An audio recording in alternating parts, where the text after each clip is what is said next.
मराठीसाठी मनसेचा आज मीरा भाईंदरमध्ये मोर्चा. मात्र मोर्चा आधी अविनाश जाधव पहाटेच काशीमीरा पोलिसांच्या ताब्यात. वसई विरारमधील पदाधिकाऱ्यांवरही कारवाई.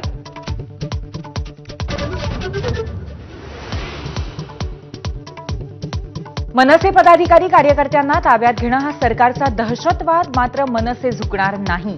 मीरा भाईंदरमधल्या मोर्चावरती संदीप देशपांडे ठाम.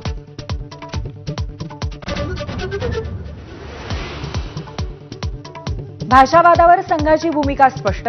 भारतात सर्वच भाषा राष्ट्रभाषा, तर सर्वजण पहिलीपासून मातृभाषेत शिक्षण घेतात. राष्ट्रीय स्वयंसेवक संघाची भूमिका. स्थानिक स्वराज्य संस्थांच्या निवडणुकीच्या कामाला लागा. वर्षावरील बैठकीला मुख्यमंत्री देवेंद्र फडणवीसांचं मंत्र्यांना आदेश. सर्वांना विश्वासात घेऊन काम करण्याच्या सूचना. विरोधी पक्षनेत्यासंदर्भात ठाकरेंची शिवसेना आज विधानसभा अध्यक्ष राहुल नार्वेकरांना स्मरणपत्र देणार. विधानभवनामध्ये उद्धव ठाकरेंच्या उपस्थितीत झालेल्या बैठकीत निर्णय. नाशिकच्या गंगापूर धरणातनं गोदावरीत विसर्ग. दुतोंड्या मारुतीच्या कमरेपर्यंत पाणी, तर गोदाकाठावरची मंदिरं सुद्धा पाण्याखाली. नदीकाठच्या गावांना सतर्कतेचा इशारा.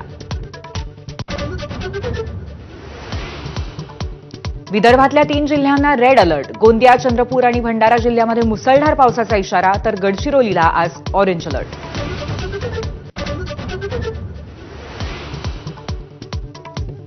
भंडाऱ्यात मुसळधार पावसामुळे धरणांच्या पातळीत झपाट्यानं वाढ.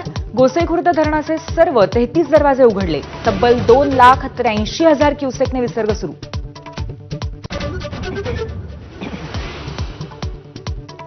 उद्या देशभरातील 25 कोटींहून अधिक कर्मचाऱ्यांची संपाची हाक.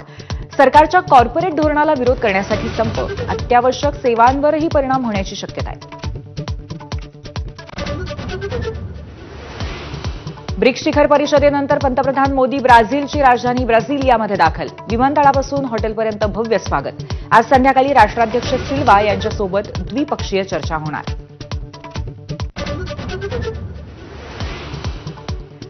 अमेरिकेचे अध्यक्ष डोनाल्ड ट्रम्प यांचा मोठा निर्णय. दक्षिण कोरिया आणि जपानवरती 1 ऑगस्ट 2025 पासून 25% आयात शुल्क लादण्याची घोषणा.